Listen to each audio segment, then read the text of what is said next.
You're listening to the ESO Network, your station for all things geek. Ian, look at this. What, it's a police box. What on earth are you doing here? I mean, these things are usually on the street. I feel it. Do you feel it? Faint vibration. It's alive. Earth Station Who, a fun mashup celebrating nearly 50 years of Doctor Who universe. Hold tight. You never know where the TARDIS is going next. You're probably a bit confused right now. I broke the glass. It's all come back to me.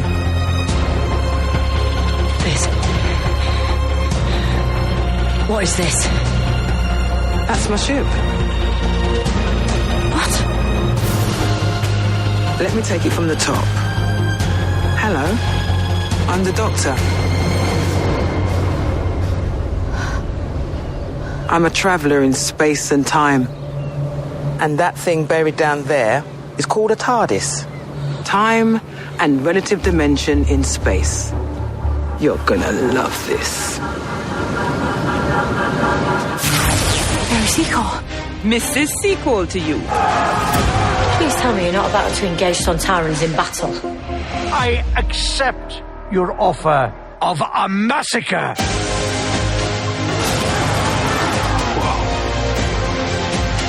Earth shall be an outpost of the Sontaran Empire!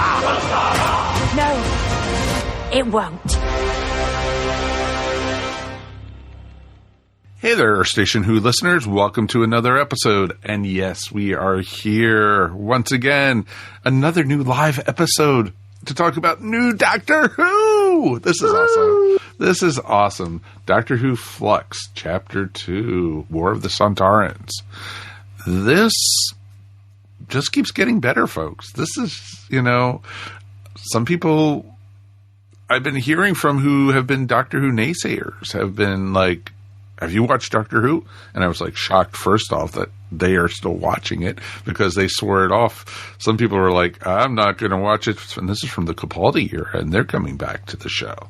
That's how much interest this has gained because it's a season-long story arc, and it's pretty darn awesome. So definitely curious what you guys at home are thinking about this one. And we've got a great crew to talk about it. But first, we'd love to hear from you guys at home. So write us feedback at ourstationwho.com. Definitely, tell us what you think. Have you guys been happy with the first two episodes? Have you not? We've gotten, a couple people have been messaging us on Facebook. A couple people have written us. And it's been, people who, I've been shocked to hear from, even one or two former co-hosts have written me and said, they're actually enjoying Doctor Who. So it's actually pretty cool to hear, from these folks. So, we definitely want to hear from you guys and stuff, but enough talking about us, enough talking about you guys. Let's introduce the cast for tonight because we got a great crew sitting in with us tonight. Of course, from the best Saturdays of our lives, we have Mark McCray. Hey, Mark, everybody. So good to be here. How are you, sir? Doing great. Happy to be here to talk about the awesome Doctor Who. Yeah, this is the first time you've actually been up here for us. You've been on Earth Station 1 quite a few times, but this is the first time, when you mentioned that, you're enjoying it, it was just like, you want to come on the show? It's like, because I've been dying, if I knew you were such a Whovian, I would have had you on long time ago, sir. Yeah, I became a Doctor Who fan. I want to say about maybe 3 or 4 years ago.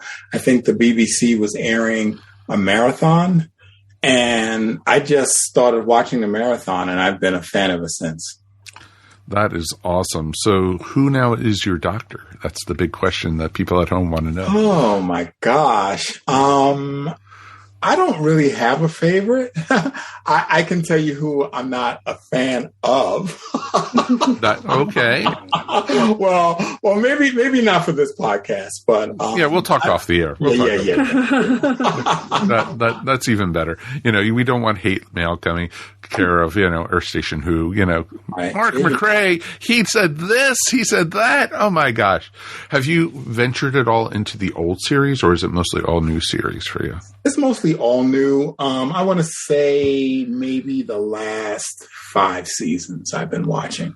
Okay, gotcha. I've watched, put it that way. Yeah. Okay, gotcha. So there's a lot you need to catch up on, sir. So, but that's cool that you're getting into the mythos and getting all behind it and everything. And it's great to have you here. And do you want to tell people real quick about your podcast? Oh, yeah. So the Best Saturdays of Our Lives podcast is it's based on the Best Saturdays of Our Lives book, which sort of peels the banana or a behind-the-scenes look at how Saturday morning became a competitive business. We talk about competition between the studios and the networks and who the players were behind the scenes and how deals were made and maybe things like money left on the table, how certain shows didn't get renewed because of bad business deals being made. And we try to let people know that Saturday morning was a business, and there was a lot of behind-the-scenes shenanigans going on, and just try to bring some insight to all of that fun Saturday morning stuff. It's an awesome podcast to listen to, folks, if you get a chance. I listen to every week, so it's a lot of fun. And, of course, we also have joined with us tonight the mayor of Chickentown herself. Felicity is here. Welcome back. Hi, it's good to be back. I haven't been talking about new Doctor Who since the last time I was on this podcast at the end of the previous season. Wow. I have been thinking and talking about classic Doctor Who a couple of times on the Watchathon or Frassalon, but I guess other TV shows have been occupying my time and my thoughts during the past year or so. So it was kind of like, oh, Doctor Who's on again. Well, of course I'm going to watch it whenever it's on. And yeah, I've been pleasantly surprised so far. That is awesome. Well, let me ask you guys, since we didn't have you guys on last week, just real quick, initial thoughts on the first part. What did you guys think? Did it start off successful, or was it just or what? For me, it was a successful start. I mean, a little bit of time needed to be spent establishing the new characters that we're meeting, like Dan, and I'm going to keep forgetting Grey Worm's the name of Vinder. Vinder. Yeah. Don't let me call him Grey Worm. Vinder. And a couple other characters we get brief glimpses of who, at least one seems to be displaced in time. So we'll probably get the rest of that character's story later on. We see establish who the villains are and find out a character who we thought was a villain actually isn't. Gotta say that the dog, the dog makeup wasn't terribly convincing, or kind of cross between Chewbacca and I don't know. That was kind of the low point for me, but an entertaining character. We could call him a mix between Chewbacca and Doug from Up. That's about it. So. On the whole, I liked it. I thought it was fast paced. Did a good job of moving along and doing what it needed to do. Of course, that's awesome. Mark, what about you?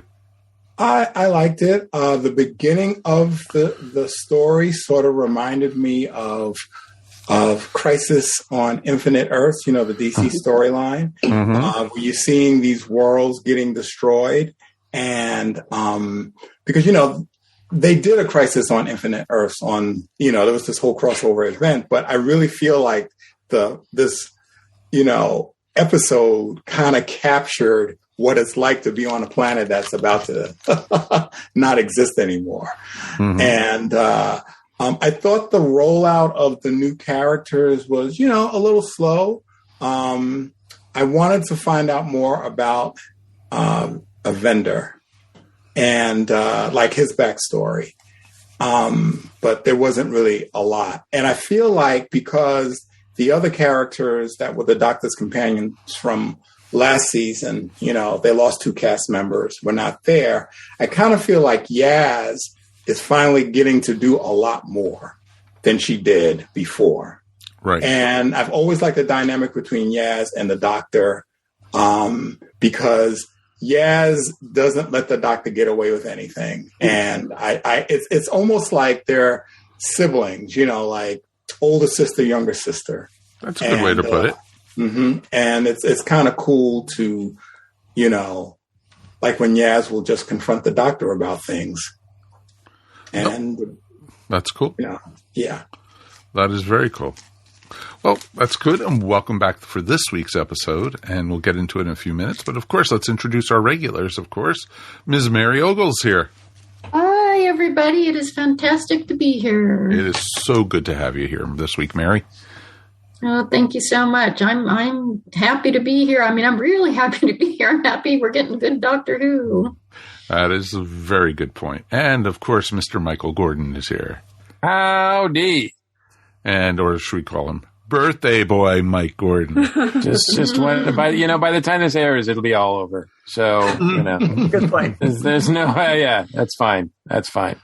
Well, hopefully your furry friend will be able to find you, by then. Interesting, Mike, that you pointed out that, that the new series is getting a lot of positive response, because I've seen a lot of articles that have basically said that the ratings are down even lower than they were last year, and that a lot of people are just not tuning in for whatever reason, maybe because they're just waiting until the new Doctor and the new showrunner show up. I don't know, but it was the Halloween Apocalypse. We didn't get really a chance to talk about it last time because we were right there recording right on the day that it aired, but the viewing figure was the lowest it's ever been for a Doctor Who premiere, although it was higher slightly than a majority of the season 12 episodes themselves. Yeah, well, and also, in all truth, you can't go by those numbers anymore. Even those articles that are coming out and saying, oh, the Doctor Who numbers are down and everything, they still won the time slot in the UK. They did not win the time slot in the UK. They did. They were the second highest. They were the second highest viewing of the night. Yeah, of the night, but not of their time slot. They did win. So I didn't say of the night. I said of the time slot. And that was the second most watched program for the night in the UK. Yeah. Now I don't know, what it was in America. Obviously, it's a lot different now. It had amazing numbers on BBC America because that was the main way to see it. But also was they also had great numbers when they showed it live with the UK, but they also had great numbers for the 8 p.m. showing also. Here. What's amazing to me is that so the Halloween Apocalypse was watched by 4.43 million viewers in the UK when it aired originally, right? Right. Okay, so in the United States, the original broadcast during the afternoon was only watched by 339,000 viewers, and the later broadcast was seen by 277,000 viewers. So not even even both those numbers combined, if I'm not mistaken, is not even like a million. And so that means that at least on BBC America, at least only not even a fourth of the people are watching it that are still watching in the UK. So it's still very much, it sounds like a very UK type thing, Yes and no, because, as these articles are saying, and as we're finding out, a lot of us don't watch it when it is airing on the TV live. It's not even counting that, though. No, I know. It's still putting that in. It's still putting that in effect. If you're watching it, you're watching it. It's not counting it as streaming, though, because I watch it 3 days later or 2 days later. They're not counting those numbers when they give – all these numbers are the overnight numbers that they're putting out. And they – even these articles, like I keep on saying and trying to say, is that they're not – that's still the old way of counting it, the numbers, because that doesn't include streaming or ways of people showing it, watching it on demand or other. There's so many ways now to watch this. Or even just time shifted. Exactly. Exactly. I didn't watch it at that certain time because I wanted to fast forward through the commercials. Well, exactly. Sure. That's exactly what I do too. But it is counting that. If you record it on your DVR when it airs, that's considered and you watch it, that's considered watching it when it airs. Like I mean, they are taking these into account. I mean, everybody says, oh, it's different out, but you can still compare them and you can still use that. Now, there are some other numbers out there for sure. And there's a lot of people watching it that it's not in legal ways. And you know, but the fact that, you know, as you said, Mike, people are watching it later, like they're waiting for like a few days or whatever and watching it streaming, means that they're not watching it right when it airs and they're not excited about it. No, they're not excited to watch it when it premieres, which is a big statement in and of itself. And that more people are doing that in Britain than are doing it. I don't think that means that people aren't excited about it. I think people have been trained to not watch things. I don't watch anything at the time they air. Yes, but I also don't watch. I don't watch anything. Sorry, no. I don't watch anything live ever. No, exactly. But if that was the case overall, then that would be the case in Britain as it is here. The numbers would be very similar, but they're not. But it's the same way, Mike, because a lot of people in the UK are cutting the cord or such and watching it streaming and such. And but they still got millions of more people than the States did. Like, that's fine. Doctor Who is more popular in the UK. And right. That's my point. It still is a lot more popular. I think all that says, though, is that more people in the UK watched it when it first aired than in the US. But that doesn't necessarily mean the numbers are less for the U.S. It means that less people watched it at the time it was first aired. Exactly. Because I think in the U.S. it's probably more prevalent not to watch things when they first air. I don't know. I mean, you know, you can compare. Like, look, I mean, that's a different argument, but I just find it really fascinating, and I think that the numbers are there. I mean, I know that there's a lot in what you're saying, but there's also reasons that, you know, a lot of these numbers are taking into account some of the things you say they're not. But also, you have to remember. Well, actually, they're not. They don't count every single person who watch. That's not how the rating system works. They don't count every single person automatically who watches it.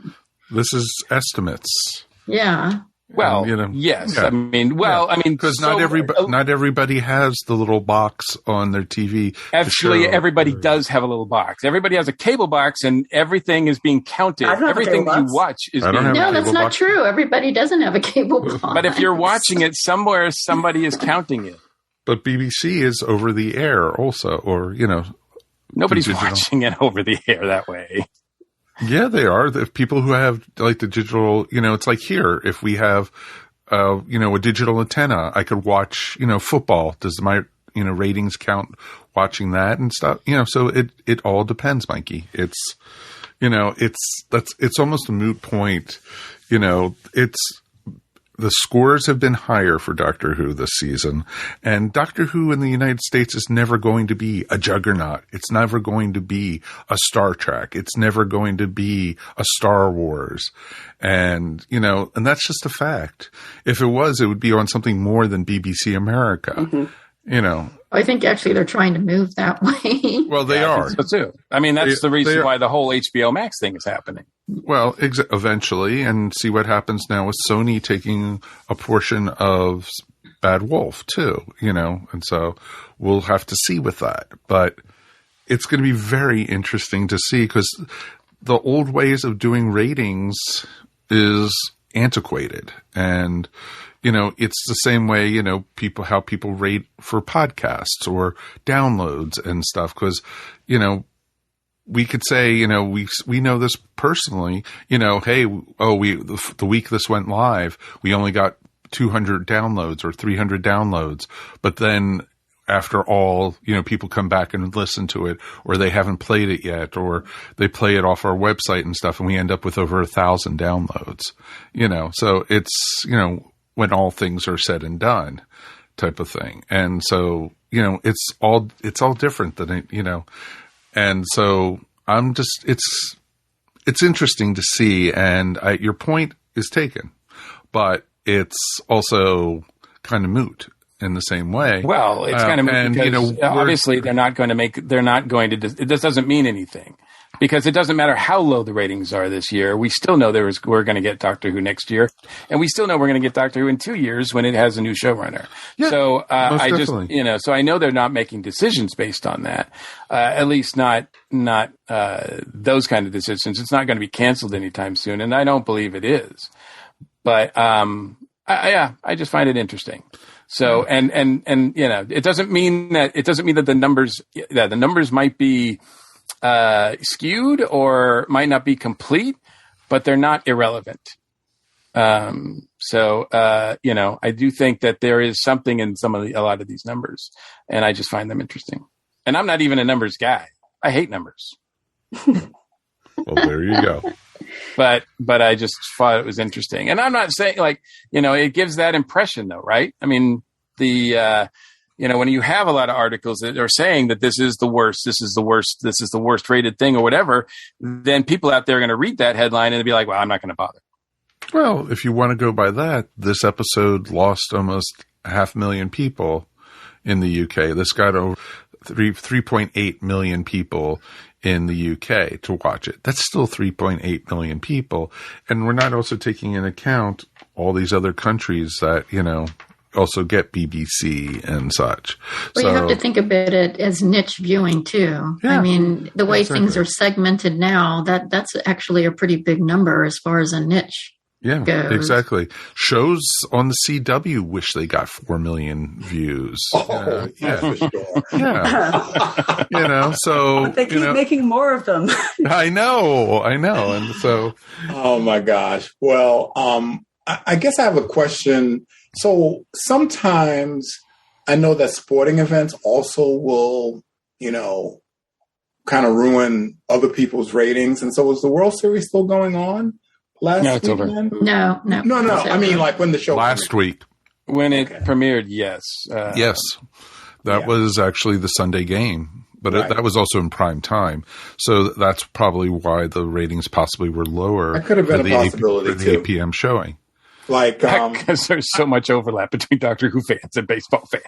What? As the man wearing the 1 out of 6. You'll be surprised because a lot of times, when I was at Adult Swim, anytime we had low Sunday ratings, it was because like a game ran over, went into overtime or something like that, and it affected our ratings a lot. Sure. I was always surprised because. I didn't think that demographic would be watching, the Adult Swim demographic would be watching a sports event. No, you're exactly true. And it's also, during the premiere, which was 2:24 p.m., that's prime time for NFL, and the numbers for the NFL are staggering still. I was going to say, sometimes our ratings department would warn us and tell us, hey, there's a big game coming up. Mm-hmm. You maybe want to, reschedule that premiere because a lot of people are not going to watch, stuff like that. I mean, programming would do it sometimes and sometimes they wouldn't, but it just was always a little surprising because Adult Swim was never even actively trying to get sports programming on, but yet it just seemed to be a threat against, it just seemed to be a threat. Sports just seemed to be a threat against Adult Swim. It was weird.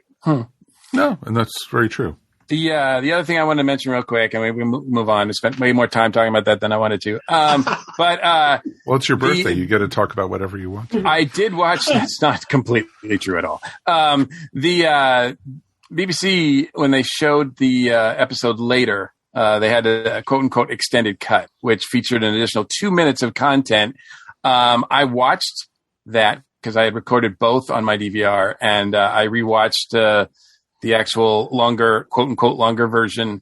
And I couldn't tell you where the 2 minutes were. Like, I couldn't. Yeah. I think they might have added like 2 seconds, like accumulatively throughout like every scene so that it added up to 2 minutes. But there was nothing that I recognized that I was like, I don't remember that earlier in the day. So I had 2 extra commercials. Yeah. Well, no, this is actual content, not outside content, but no, I also watched a little bit of the extended episode. And I think the episode with Dan Lewis's character, he's at the shelter and I feel like that whole scene was extended. But I could be wrong. Maybe I wasn't paying attention the first time, but to me, it seemed like that was one of the little bit of the extended scenes. And then there was another, it seemed like another extended scene came when, I'm kind of moving ahead when Claire ran into the Doctor and Yaz on the street, it seems like there was some type of build up to that, but I could be wrong. Yeah, but to your point, it was a little hard to figure out. Yeah, it wasn't like some like, oh wow, that's really cool. No, it was more like whatever. Yeah. So anyway, I don't know if there's any more news or whatever, but I'm anxious to talk about this week's. No, I think we went far enough with that type of stuff. And, I think it's time to get started with the Sontarans. You ready? Sontar-Ha! Sontar-Ha! I think we're ready for this. I thought it was pretty awesome. We had War of the Sontarans, written by Chris Chibnall. How about that? Doctor! Surprise! And it was really interesting, and it was neat. It was sad and neat at the same time because we didn't get to see Dan Starkey playing all the Sontarans again, But I think he played all but one. Exactly. That's what I felt like. I heard his voice on all but like the main guy, I think. It was interesting, and the show literally pretty much kind of picks up right after what happened at the end, because basically the Flux absorbed them or whatever and threw them and placed them back in the 1800s. And for a second, while. For some of them, for a little bit, for some of them, and it was real interesting because they all woke up on the battlefield and they found out that there was no Russia. It was Sontaran. They had already invaded and everything. I was like, what? What's the deal? So obviously history had been changed there, and it was just interesting because you then had both Yaz and Dan fade away. And what I thought, and tell me what you guys thought. I thought originally when they started fading away, it was because time had changed. Oh, yeah. I got serious Back to the Future vibes. Yeah, exactly. Oh, like, Dan, you're glowing. It's like, he's regenerating. He's the master, No, but I thought I got the Back to the Future vibe from that. That was my instinct. That was my instinct as well. I thought that's exactly what was going on. I think they were fading away because the timeline had changed, obviously. And I think it just turned out to be kind of really just bad writing on Chibnall's part, because really there didn't need to be any reason for them to be there. They could have just all they could have all just disappeared and shown up in other places to begin with. They didn't really need to be there. The only thing that was kind of cool that came out of them being there originally before they faded out was later on when Dan's talking to the Doctor and he sees Mary Seacole and he's like, "Hello, Mary!" Like he knows who that is, and I'm like, okay, that's kind of funny. But for the rest of it, I don't know. They just added some weird kind of tension that I don't think was absolutely necessary. It would have been just as cool if they had woken up in different, like after the Flux or whatever hit. They could have woken up in their. I agree with that. Yeah, there's different places. Yeah, that probably would have made more sense. Then you wouldn't have to come up with. Maybe they wanted to do the cool effect of. They could. We've got a budget. We've got to use it. Exactly. We got to do something. Something besides spaceships. Oh gosh. So let's go into it because it was interesting because I liked that they separated the three of them. I think it was very well done that they did it because it forwarded each one of the stories and started evolving the storylines. Mm-hmm. And it was nice because now we got the Sontarans and now we have the Sontarans out of the way because of what happened in the story. And it was interesting because, you had the Doctor, she still had a companion in this.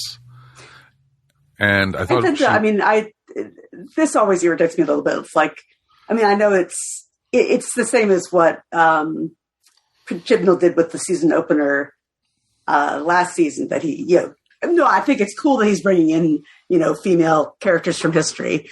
But why can't the Doctor just work with one of her companions she already has instead of giving her an episode long companion?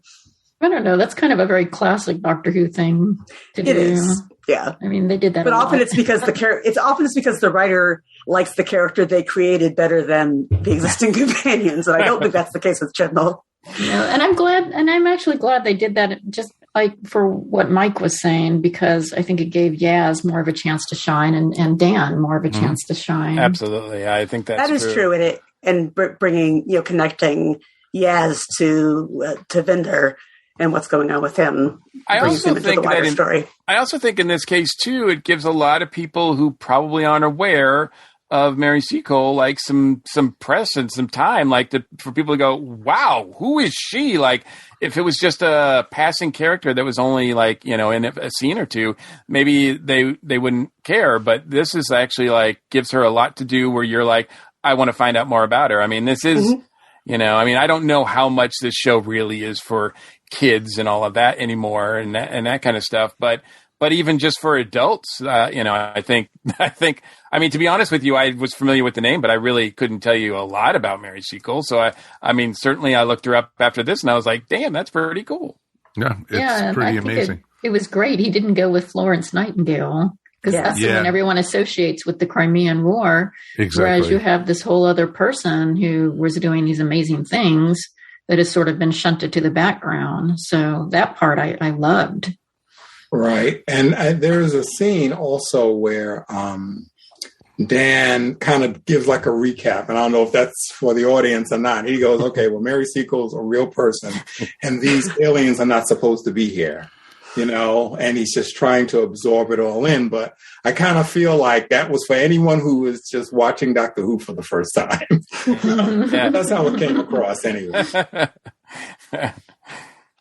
No, and it was interesting too because you had this, and you had the British, hotel, and you had, which was a real place, and a lot of kids these days. I'm not trying to sound old. I didn't learn it when I was in school either. I didn't learn about the Crimean War until I was in college. Right. It might be better known to the British. Oh, well, right. Of course, sure. But no, it's always cool to learn something that you didn't know before. Exactly. And, you had pretty much a slaughter on their hands because there was no way people with muskets and, bayonets and such would be able to take out troops of Sontarans. And it was, they needed walks to do that. Come on. Yeah, that was... I also like the idea that, I don't think it happens every time, but it seems to me that Doctor Who has this tradition of the second episode is always a historical one, or is usually one, right? And I like that. It makes me feel a little bit more comfortable. And it's like, oh, here's the second episode, and we're going back in history and learning something. I like that idea, and it seems much more comfortable in this format. Mm-hmm. It was interesting. Was the commander that was going up against the Sontarans, was he a real person, or was he, just made up for the show because he was a jagoff? I don't know. I didn't get a chance to. Yeah, I don't know. Yeah, I'm not sure about that either. I was surprised to find out that Joseph Williamson was a real person. Yeah. I was like, because I was looking up, stuff on when I looked up this episode and everything and getting names and everything. But, the guy who's he's an eccentric businessman and, he's building the best known for the Williamson tunnels or whatever. I'm like, that's a real guy. I was like, oh, that's a real guy. I'm like, holy crap. Thank you. I mean, Chris, you totally blew my mind on that one. Yeah, that did seem to be too specific to be made up. Well, the tunnels that they showed, where Yaz showed up and Vinder showed up, and then later the Doctor and Dan, was that the tunnels he was building, or was that something else? So how did he end up at those tunnels? How did anybody end up there? Yeah, they didn't explain it. Yeah. He just ended up there. Chris wrote it that way. Chris wrote and he appeared, but it seems like there's some weird stuff going on for sure. Yeah, it was on the planet Time. Yeah. Oh, yeah. Okay. And then, Because then you had, of course, Swarm and Azure show up with this new person. You know. Yeah, the what did they call him? The passenger? Yeah, the passenger. He was the passenger. Yeah. Right. We learned nothing about Oh, that. I'm sure we will. We've got another 4 episodes to go. We'll find out about it. I'm sure. We still know almost nothing about Vendor. Yeah, well, we don't know about Vendor. We don't really know anything about Swarm, other than the Doctor, and he's very familiar with the Doctor. Yeah, and he even knew who Yaz was, which was very interesting. I just find it like kind of, I don't know. It turns me off though. It's like we've got this planet now called the planet Time, and it's got the Temple of Atropos on it with these gatekeepers that are control of time somehow or whatever. And I'm like, really? This is the first time? Like this franchise is over 50 years old, and you're going to introduce this now? I'm like, I just feel like that was just Chris kind of coming up with something. I'm not saying it wasn't cool to look at and all that kind of stuff, but it just seemed like it didn't really mean much to me. I'm like, they're doing what? I don't. The idea that it seemed almost Moffat-y to me. The temples were always kind of Moffats there. Yeah, I could see that.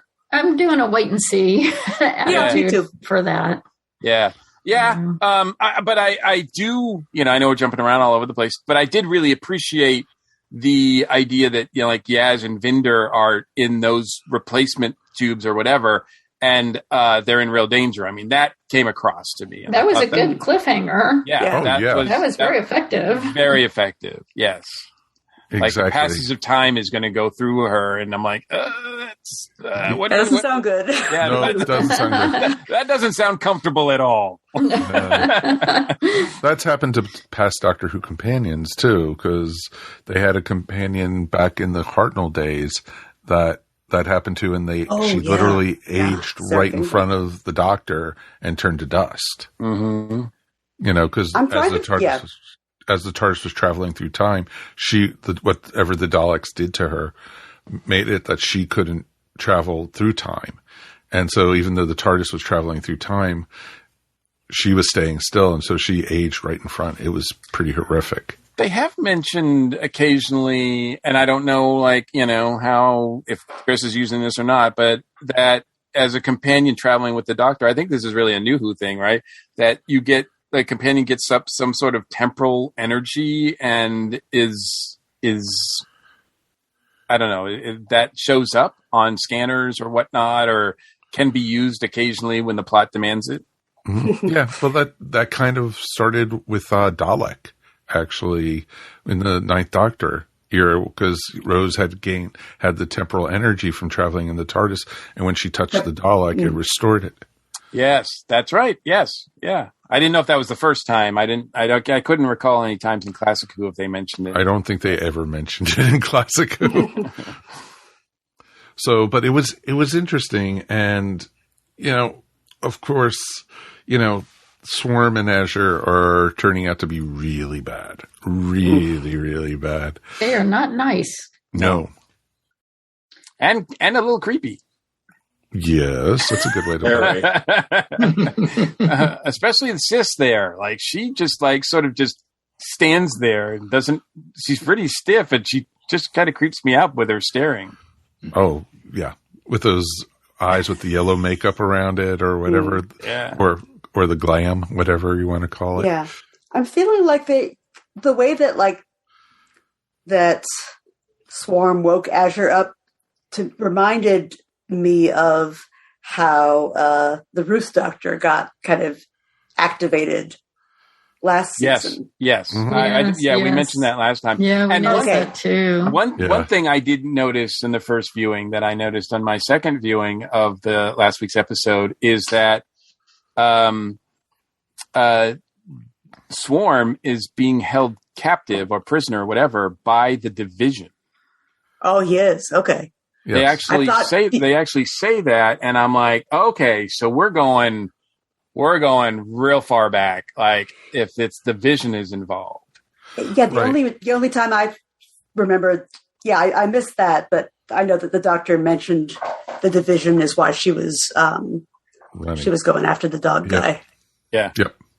Because she was trying to find out information on the Division also. Right. Because, even the average Gallifreyan didn't have a clue what the Division was. Mm-hmm. It seems like, Chibnall is going to progress that storyline before he leaves the show. I mean, it would have seemed weird to have it just hanging out there. Yeah, that's his baby. So I'm sure he's gonna go there, unfortunately. But I'm still interested enough in it to see what comes of it. Oh, yeah, very much so. And, it's still piquing my interest, and I'm liking where it's going. And for a cliffhanger, this was really good. Mm-hmm. Yeah, and it's moving. Like, even though a lot of it takes place in a historical story, I like the fact that I did not expect the Doctor and Swarm to meet and encounter each other so soon in this story. Like, and they show up and they do that at the end of this episode. And I was like, Chris is moving. He's not going to waste any time. He's like, I'm going to move I only got 6 episodes. I am moving this story along. Exactly. And also in this episode, we got to meet Dan's parents. Briefly. Yeah. Well, that was a little convenient. Yeah. It just happened to be Mom and Dad saving him, Right. Yeah. With the walk. Yeah. Hey, walk. I'm going to be walking around with a walk next year at Dragon Con. That's my cosplay. You're going to be like Dan. Yeah, Dan exactly. with the pan. Mm-hmm. So, and it was interesting, the whole storyline, because when he went to go to his house, and his house was gone, and I was surprised he didn't go, no, it's right here, and pull it out of his pocket. And it was just, I liked that. And it was, it was interesting because I was like going, and according to them, the Sontarans had only been there 2 days since right after he disappeared, which told them makes sense because they were going back to the Crimean War was the first test of the Sontarans using the chronal invasion.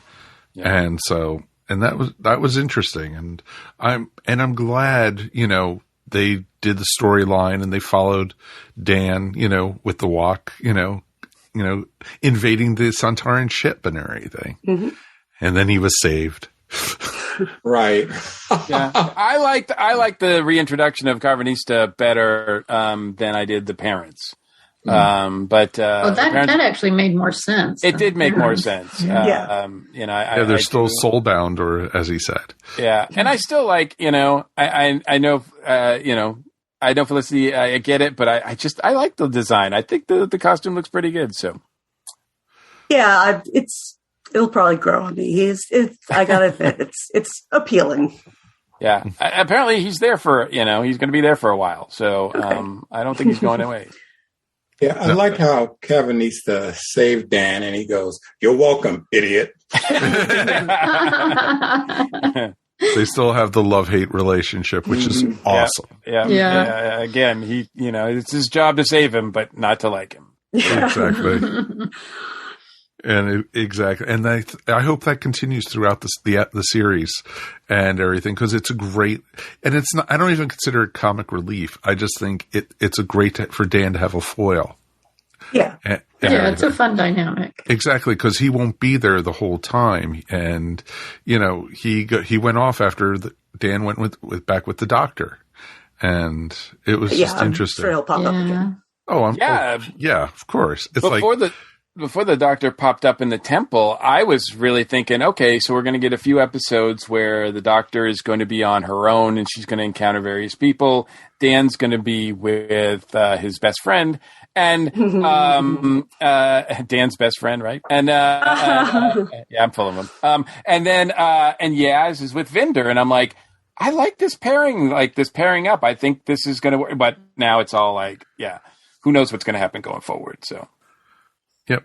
It's going to be very interesting to see where that goes. I liked how he, I like the representation of the Sontarans. I think they made the Sontarans really scary. When they did the Sontarans back in the David Tennant era, I didn't really find them all that scary with that two-parter. They were more comic relief. Yeah. Yeah, exactly. And then we got so familiar with Strax, who literally was comic relief. Right. Well, exactly. They made him more humorous. This, they got him more serious. I think we said, when we were talking about the season, I think we were saying these Sontarans reminded us more of the Sontarans that were fought the Third Doctor or the Fourth Doctor. Well, I love the fact that they name dropped Commander Slinks from Time Warrior. I thought, oh wow, that's really good. I'm like, man, that's Chris putting in like a Muffet touch, absolutely, which I really like. That's how you know he's a fanboy. Yeah, exactly. I'm like, oh, that's pretty cool. But I think it's interesting because we said this about I think the Cybermen with that last story, Capaldi story, is that it's interesting how, when they go back to the original makeup or designs of these things, they're actually more effective and creepier than the newer versions of them. Yeah, that's a good point, and a nice parallel to the original Cybermen that we saw. The thought of the Sontarans taking out pretty much the British Army was like a no-brainer. I would have been shocked if they didn't, if it wasn't a massacre. That's the first time I think we've ever seen the Sontarans just be massacring folks like that. Oh, yeah. We've always thought and known that they were like warlike. This is the first time I think we've just seen them just decimate an adversary, and that made them really, as you said, Mike, kind of scary and frightening. Yeah, and, they were an actual threat. But I love how the Doctor was able to figure out their weakness and to be able to stop the food supply. And once again, the humans, after the enemy is in retreat, go ahead and blow up the the aliens again. Call it all the way back to the Christmas invasion. Exactly. Yes, exactly. Yeah, we've mentioned several times how Chris is just taking crib notes on what everybody else exactly. And getting these moments that feel like very familiar. Although there was a funnier scene, I can't remember now. I think it was from episode 2, where Dan is in a ship and he's being chased, and you just see all of this laser fire. The Sontarans are firing at him, and they're not. And they totally miss him. They totally miss him, and it reminded me of a G.I. Joe episode where you just see the going across the screen, but nothing is getting hit. There's no targets getting hit. Watching that made me laugh. I was thinking of stormtroopers. Exactly, I was about to say the Sontarans got training by the Empire. It was okay. So it was fairly funny, that part, and I really liked it, and it was neat to see. The one thing we haven't talked about yet was the TARDIS and what's going on. Oh, that was interesting when all the doors disappeared. Yeah. Yes. Yeah, that was, I know it's happened before. I can't place where, but that's always like a cool and frightening situation. Mm-hmm. Exactly. Not being able to get into the TARDIS, not being able to get to safety. Exactly. And it was interesting because the windows were glowing yellow, like it was on fire inside or something. Kind of reminded me a bit of when the TARDIS was cooking in the first Matt Smith story a bit. Oh. And it was just like, oh, is the TARDIS changing inside? Obviously, something's happening to it inside. Well, yeah, something did happen inside. Yeah, exactly. And it was just really interesting, whatever is doing that. And I'm going to go out on a theory here, and maybe the TARDIS is doing this because the Doctor's not in the right universe. Mm-hmm. And maybe in an alternate universe, and the TARDIS is not reacting well to being there. And it almost feels like the TARDIS is going through some type of identity crisis. That was the impression I got.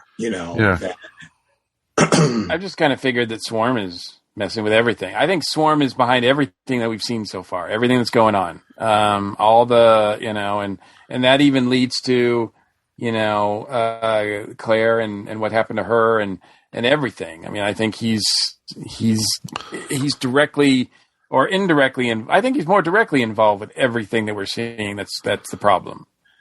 Or there could be someone even above this that we haven't seen yet. He knows that. I don't think Swarm is working for somebody. No, I don't think he's working for somebody. I think somebody's controlling, that he was able to escape. Or manipulating him. Exactly. He was able to escape from the trap he was in, and that, then set things in motion. I think there's something above him that is getting, is putting these, it's almost like a chess game. And he's just putting pieces in place. Exactly. And putting things into motion. So, it's not that it's saying it's obvious, but I think there's more to this. It's just convenient that the Sontarans were all of a sudden decided to invade Earth at this point. And it's all of, and we're going to see the Cybermen next week. It was shown already in the trailer, and that, we're getting the Cybermen next time. Already got Weeping Angels. And then the kind of like Greatest Hits. Well, exactly. I feel really like there's someone controlling the pieces. And yeah, that's Swarm. Is it? No, I don't think it is Swarm. I think it is Swarm. Okay. Well, it'll be very interesting we'll to see. Yeah. No, you might be right. I might be right. I don't know. I wouldn't put money on it, but I look, I mean, I think it's got more ramifications than just a dude who's pissed off at the doctor. But I do think that, I don't give, and this is because I don't give Chibnall that much credit for going too deep, like if it was somebody else, I might be like, okay, there might be another page to this, but I don't know. Chibnall just keeps things very much like as it is. He doesn't go too deep like that, but I mean, it could be, I just doesn't, and Swarm doesn't seem like a character that's working with anybody. He just seems like he's got his own agenda, and he's really powerful. We don't know exactly his full story, but and what happened and everything. And as we learn that, I think if 2 episodes in, if you bring in someone else like working with him, I think it's just gonna. I don't think mess things up. Whoever's controlling it, I don't think that they're working with him. I just think they're just using him. They're using him. Is that what you're saying? Exactly. Yeah. It's somebody who, set him free. You go do whatever you want now. I'm not, it's not somebody working with him. And because something is controlling the Flux, and it's not Swarm because it started already before Swarm was even released from the prison.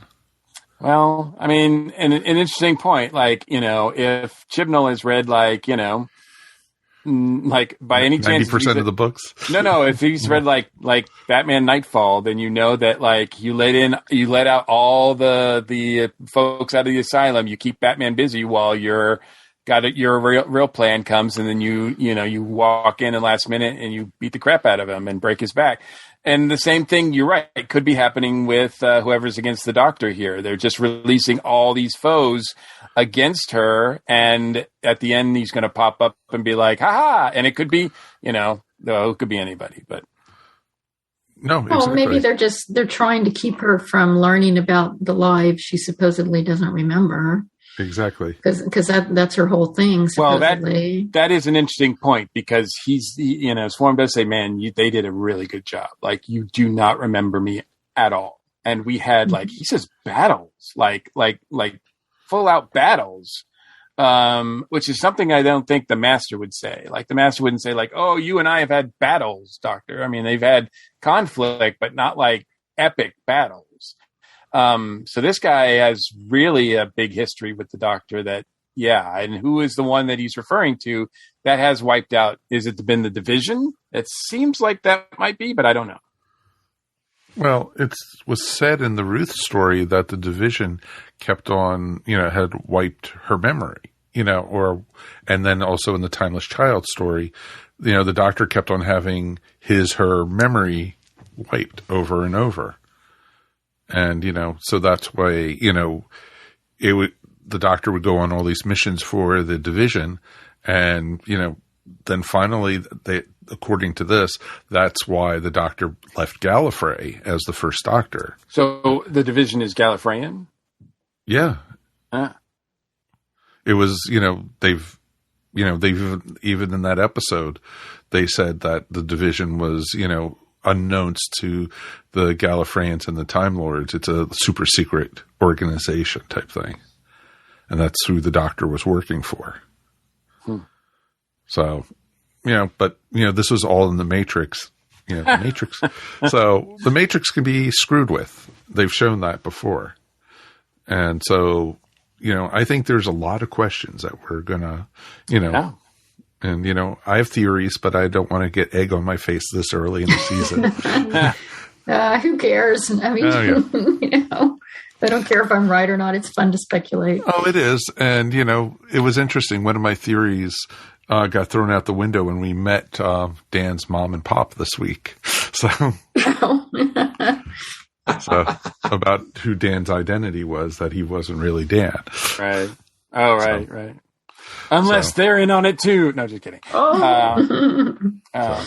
Can I just say too, I don't know if we're getting ready to wrap things up, but Jodie is killing it. She is. She is awesome. She's awesome. Every scene she's in, she just owns it and is selling everything. And she is going out on this storyline, putting it all out there. And I wish we had gotten this Doctor sooner, because I love what she's doing. It's just been amazing. Can I say that I have a new appreciation of the Sheffield accent since watching Ted Lasso? Because Jamie Tart, he's a jerk, but he's got a sexy accent. I still need to put on my closed caption control, because I can't sometimes understand what some of them. Oh yeah, I have to watch that with captions. Yeah. Oh God, yes. So yeah, it was interesting. We're not going to go rating this until the end of the season, because it's a one continuing story, like we mentioned last week. So what we're going to do is thumbs up or thumbs down for right now, but we're not going to give her a number of ratings. The 1 out of 5 TARDISes, we'll do that at the end of the season. And what we'll do is we'll do the whole season, and then we're going to be doing a live recap on Facebook Live. And we'll have, I'll approach each one of you and ask what you guys thought of it, and everything, so you guys can give us your ratings for the season. I think that's just an easier way. Cool. So I'll go first. I give this one another thumbs up, like last week's. Mark? Definitely a thumbs up for sure. Okay. I'm really enjoying it, and can't wait to see more. Awesome. Mary? Very enthusiastic thumbs up. I've really enjoyed both these episodes. And isn't this funny did you really think that's where we would be at this point? No. After all the ragging on Chibnall we've done, that we would be loving it so far. And I'm thrilled. Good for you, Chibnall. That's awesome. Felicity? Yep. Thumbs up from me, and it's keeping me guessing and keeping me interested in how this is going to turn out. That is awesome. And Mr. Mike Gordon. Yes, thumbs up. It's something I don't wait very long for it to have it in my DVR, and I'm watching episodes twice. The excitement is there like it hasn't been in a while for me. I'm still leery, because I still think, Chibnall could screw it up at the end. But right now, we're in the first 2 chapters. He's done an amazing job, I think. And as we've said, this is his strength, doing long form storytelling like this. And right now, we're seeing that. So this is just more proof of that. So whoever hires him after that, don't expect episode. Make sure it's a miniseries. Make sure it's long form. No, it's going to be interesting, and I'm very much looking forward to seeing this. But the only sad part about this is that now we only have 6 more stories with Jodie left. Is that confirmed that how many specials we're getting? We're getting 3 specials. Okay. And so we've got 4 more stories and then 3 specials, so 7. So 7. Okay. And, I'm not a numbers guy. Why are you putting the number thing on me? Because it's your birthday, Mike. We're counting now. No, don't count. Don't count that. It's for sure. Yep. No. So it's awesome that this season has proved how good of a doctor she can be. Yeah. I'm just, her and the scene with her and the Sontaran scout or whatever with the parlay with the general was just phenomenal. Sorry for I've just kind of resigned myself that this is how long doctors stay around. Some of them I like, some of them I wish would stay longer, some of them I wish would go sooner, but this is just going to be the trend. Yeah. The funny thing, I forgot that these episodes are 59 minutes. They're not the usual 42. And I was just like, oh my gosh, 40 minutes. How are they going to wrap this up with 2 minutes to go? Is this story going to continue into the next one? So yes, it is. It was pretty awesome. Oh yes. Yes, it is. But it was awesome. And, we definitely would love to hear from you guys at home. Feedback at ourstationwho.com. Please let us know what you guys thought about this one. Okay, kids, this wraps it up for tonight. I want to thank everyone for joining us. Mark, you want to give a shout out real quick to your podcast one more time or your book? Yes. The Best Saturdays of Our Lives is a book that talks about how Saturday morning became a business and the proving ground for the 24-hour Kid Network. You can order a signed copy at my website at tbsool.com, which are the initials of the book, and you can get a signed copy along with a magnet and a sticker. Excellent. And I'm reading it finally. It's really good. Awesome. That is awesome. Oh, thanks. And thank you for being here, my friend. Oh, yeah, it was a lot of fun. And Felicity, thank you as always. Want to do a quick shout out to the Flopcast? Sure. The Flopcast still coming to you every week. Has some Saturday morning cartoon content of its own this week. And I know that Kevin is definitely a fan of the Best Saturdays of Our Lives.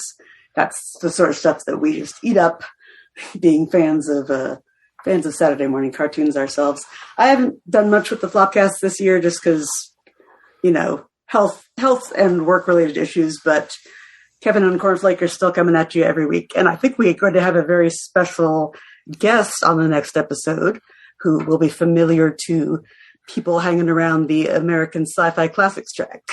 Oh, ooh, that'll be interesting to see. So very cool. And thank you for being here tonight. We do appreciate it. Thanks for having me. And let's thank our regulars, of course, Mr. Mike Birthday Boy Gordon. Thank you. As always, it's my pleasure.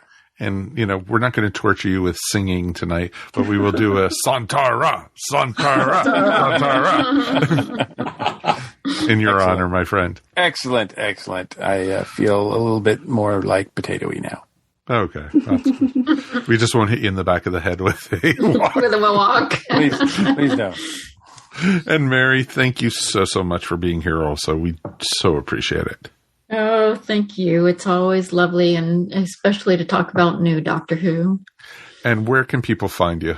They can find my artwork at maryogle.com or on Etsy at eVision Arts. Excellent. And we will see you all here next week when we are going to be talking Once Upon a Time. That's right.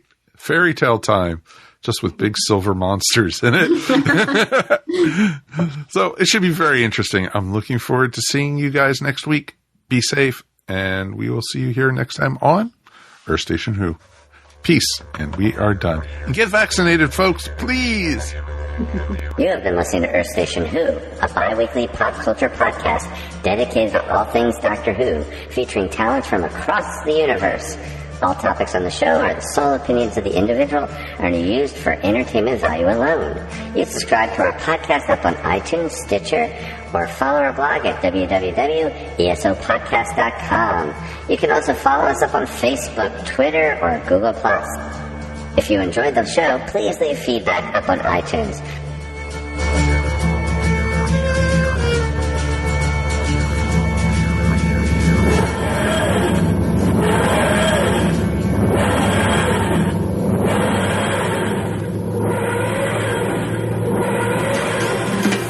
Welcome to Cigar Nerd Summer. It's hot outside, time to fire up the grill, and of course fire up some stogies. The beaches are open, and movies are back. So now we're going to be coming at you with brand new movies and also brand new cigars. So break out your tank tops, fire up the grill, lay out your beach blanket, and make us your summer destination. CigarNerdPodcast.com, also on the ESO Network at ESONetwork.com. This has been a broadcast of the ESO Network. Be part of the crew and help support our shows by donating to our ESO Patreon or by shopping at the TeePublic store, which can all be found at www.esonetwork.com. The ESO Network, your station for all things geek.